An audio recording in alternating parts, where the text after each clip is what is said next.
Et lorsque votre vie est améliorée, cela a une assurance que votre environnement soit amélioré. Parce que votre vie réglemente votre environnement. Alors, l'effusion n'affecte pas seulement votre environnement, cela vous affecte. J'ai fait cette déclaration pour vous faire savoir que vous pourrez peut-être ne pas être bien éduqué, mais lorsque Dieu vous améliore, vous aurez plus de sagesse qu'un professeur dans l'université. Et les choses qui sortiront de votre vie, même un professeur ne pourrait pas être capable de l'accomplir. Ce n'est pas pour abaisser l'éducation, mais il y a des connaissances supérieures que les diplômes.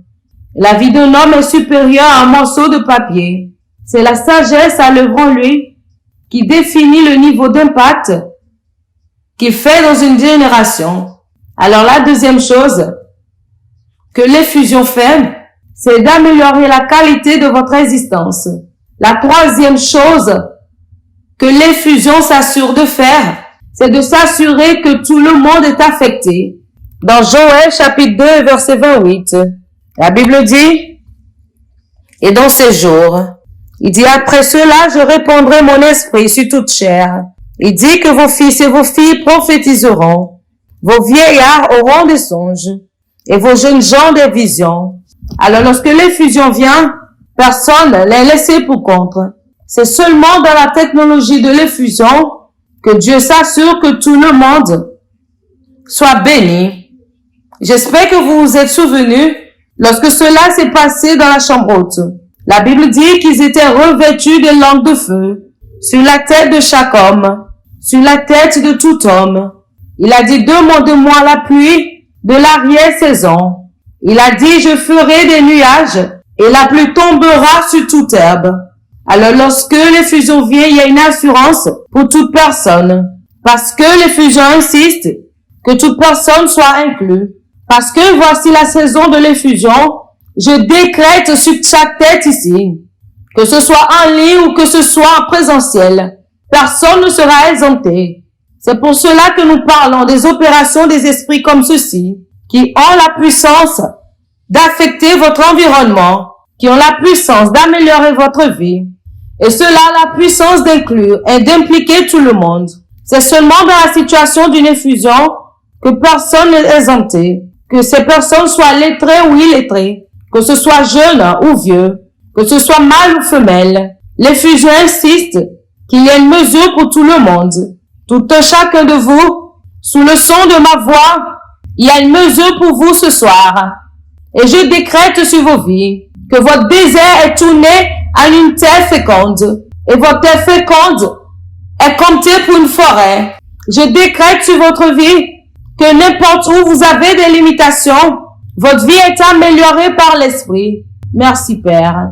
Lorsque je commencerai toujours à parler de l'opération de l'effusion, alors je peux rendre ministère dans l'Esprit. Mais aujourd'hui, c'est juste pour vous montrer comment engendrer une effusion. Parce que l'effusion ne vient pas sans prérequis. Il y a toujours un protocole. Alors c'est pour cela qu'après nous allons parler de Gethsémane. Les forces qui provoquent une effusion. À cause de ce que l'effusion est capable de faire, il y a un protocole pour que ceux qui l'aient soient dignes de cela. Lorsque l'effusion vient, cela affecte une dispensation.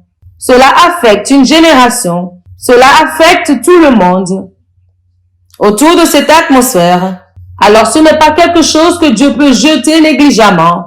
Il y a un protocole pour engendrer l'effusion. Et il y a 5 protocoles que je vais vous lister très rapidement. Si vous connaissez ces choses, heureux êtes-vous. Parce que vous pouvez provoquer certaines mesures d'effusion dans votre propre maison. Vous pouvez provoquer certaines mesures de l'effusion dans vos affaires. Je connais ces choses par expérience. Nous n'avons pas commencé à faire ce que nous faisons parce que nous sommes chanceux. Nous ne faisons pas ce que nous faisons parce que les gens nous aiment.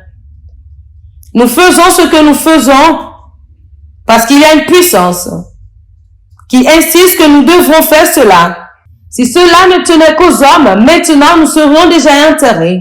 Cet homme qui vous parle est en train de vous parler au milieu des batailles, au milieu des combats spirituels. Les gens espèrent que vous soyez rabaissés. Les gens espèrent que vous soyez détruits à cause de l'amertume, l'insécurité et la méchanceté dans leur cœur, mais plutôt parce qu'il y a un support de l'esprit.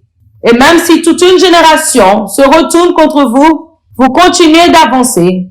Et ils ne peuvent pas arrêter cela. Et c'est de là que Dieu voudrait que les croyants opèrent.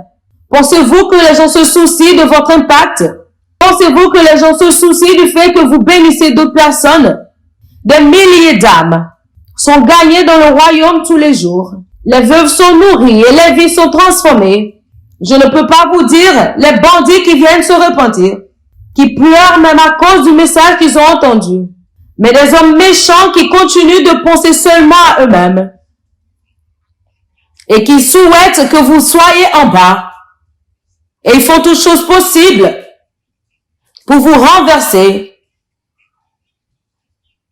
Vous pensez que si le Saint-Esprit ne vous supportait pas, vous allez vous tenir pendant une journée?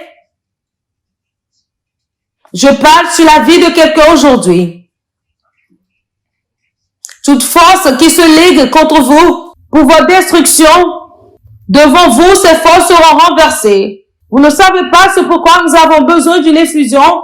Notre monde est méchant. Si vous savez ce que les hommes préparent et ils se liguent pour faire et pour dire contre vous, vous serez choqués. Les démons se liguent, les hommes se liguent. Et dans l'esprit de justice, vous ne leur avez rien fait. C'est seulement l'ego, la fierté, l'orgueil qui ne veut pas les laisser vous voir prospérer. Mais ils vivront pour vous voir prospérer. Il n'y a rien qu'ils puissent faire par rapport à ça. On dit que la lumière brille dans les ténèbres. Les ténèbres ne seront pas raisonnables pour permettre à la lumière. C'est pour cela que la lumière brille. La brillance, c'est l'autorité que la lumière possède sur les ténèbres. C'est pour cela que vous avez besoin d'une effusion. Et c'est pour cela que vous devez comprendre comment provoquer une effusion. Si Dieu arrête de se mouvoir dans ma vie aujourd'hui, cela ne prendra pas une semaine, je serai enterré à cause des forces qui se lèvent contre moi. Et il a dit, beaucoup sont ceux qui se sont levés contre moi et qui ont dit qu'il n'y a pas d'espoir pour moi. Mais toi, ô Seigneur, tu es mon bouclier, tu es ma gloire et tu relèves ma tête. C'est ça le secret des impossibilités, que le Saint-Esprit se déplace tout le temps sur votre vie. Mais il y a un système auquel vous devez vous abonner pour continuer à garder le mouvement du Saint-Esprit dans votre vie. Et c'est la technologie de l'effusion, la puissance qui transforme un désert en une terre féconde et la terre féconde en une forêt, la puissance qui améliore la qualité de votre vie et la puissance qui rend toute chose autour de vous prospère. Cette puissance, c'est la puissance de l'effusion. Comment engendrer une effusion? Numéro 1, à travers le discernement des temps et des saisons. Toute effusion possède une allocation dans le calendrier de Dieu. Il y a des temps et il y a des saisons pour l'effusion. Si vous étudiez correctement ce livre que nous venons de lire, dans Joël 2, verset 28, il dit dans les derniers jours, « Je répandrai mon esprit sur toute chair. » La même écriture a été réitérée dans Actes chapitre 2. Il y a toujours un jour pour cela. En effet, lorsque vous étudiez Actes chapitre 2 à partir du verset 1, il dit que lorsque le jour de Pentecôte était arrivé, alors il y a toujours un jour. Il y a toujours un rendez-vous. Là où la provocation de l'esprit a lieu. Il dit lorsque le jour de la Pentecôte fut arrivé, la Bible dit qu'ils étaient ensemble de même accord, dans un seul endroit. Ils savaient que cette saison était sur eux. Alors, ils ont gardé les antennes prêtes. La raison pour laquelle beaucoup de personnes ne voient pas l'effusion, c'est parce que lorsque cette saison arrive, ces personnes ne discernent pas. C'est lorsque le Saint-Esprit veut se mouvoir que eux, ils sont intéressés dans les affaires. C'est en ce moment qu'ils sont intéressés à commérer sur les autres. C'est en ce moment qu'ils sont prêts à faire beaucoup de choses. Et cette saison s'en va. Et ils ne sont pas au courant. Il dit que les fils d'Issachar, qu'ils avaient la compréhension des temps et des saisons, et ils savaient ce qu'Israël devait faire. Tout le temps n'est pas le même. Et la Bible dit qu'à un moment précis, l'ange du Seigneur descendait pour troubler l'eau. Un homme qui marche perpétuellement sous un ciel ouvert au mouvement de l'Esprit, un homme qui sait lorsque le Saint-Esprit se déplace. Sa sensibilité, son antenne et son discernement est aiguisé. Mais pour que vos discernements soient aiguisés, vous devez être un homme qui est sujet aux lois de l'Esprit. Plusieurs fois, nous négligeons l'invitation du Saint-Esprit. Écoutez-moi. La meilleure manière par laquelle le Saint-Esprit nous prend, c'est par la vie. La vie pour que personne ne nie cela. La vie, c'est une technologie dans l'esprit. C'est pour cela, lorsque vous donnez naissance à un enfant, personne n'enseigne à cet enfant la fin. L'enfant connaît le sens de la fin avant qu'il ne commence à lire les livres.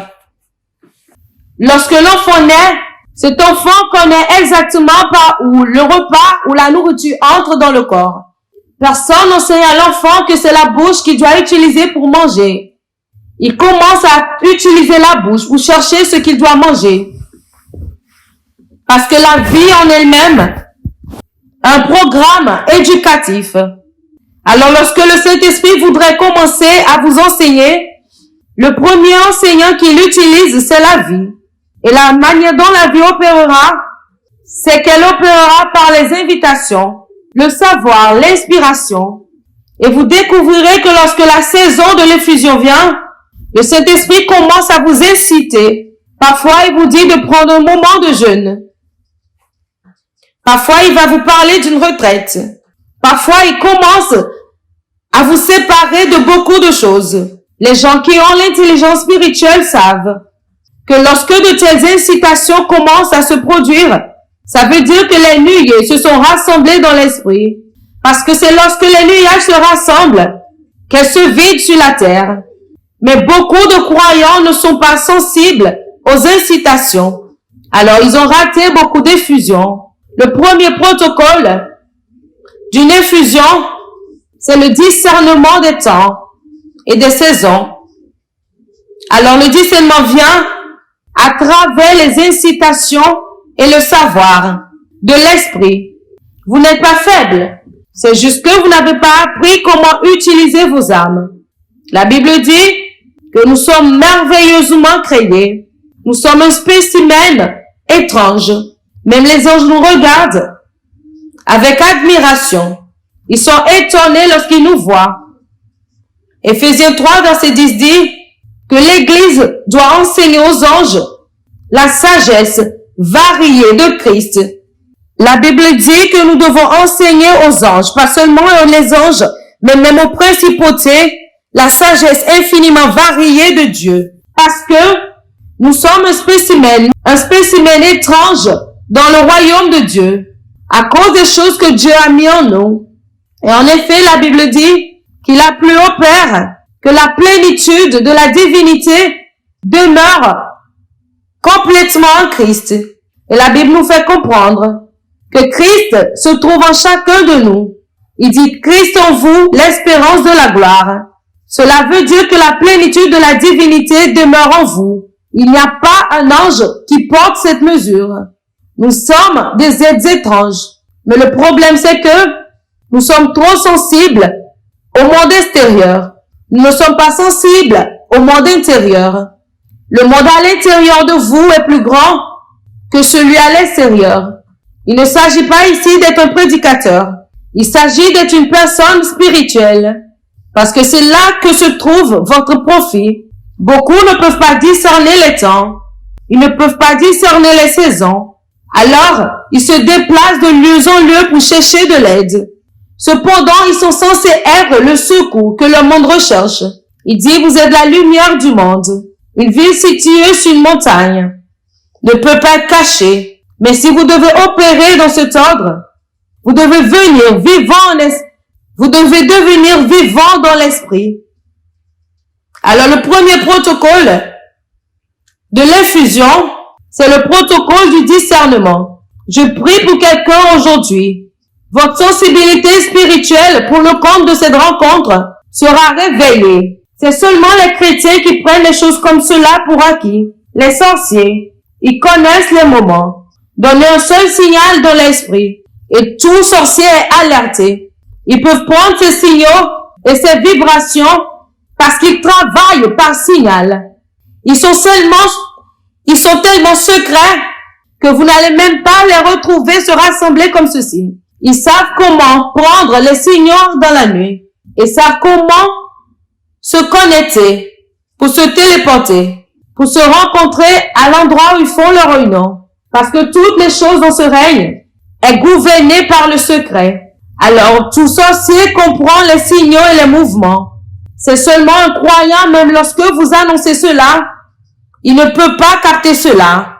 C'est pour cela que nous sommes faibles, pendant que nous devons être les plus puissants.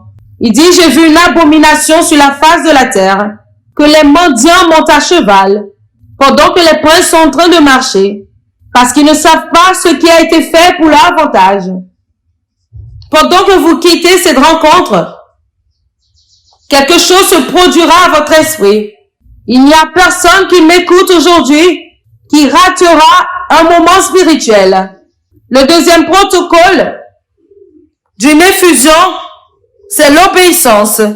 Lorsque Dieu vous incite, il vous espère à obéir, parce que cela vous emmènera au lieu où cette effusion aura lieu. Et cet endroit peut ne pas être naturel. Parfois, cet endroit se trouve dans l'esprit, mais il faudra l'obéissance pour que vous alliez là-bas, avant que l'effusion ne se produise. Dans Actes, chapitre 2, la Bible dit dans Luc 24, verset 49, que Jésus leur a commandé. Il leur a dit, demeurez à Jérusalem, jusqu'à ce que vous soyez revêtus de la puissance. Il leur a dit quoi faire, et il leur a dit où est-ce qu'ils doivent le faire.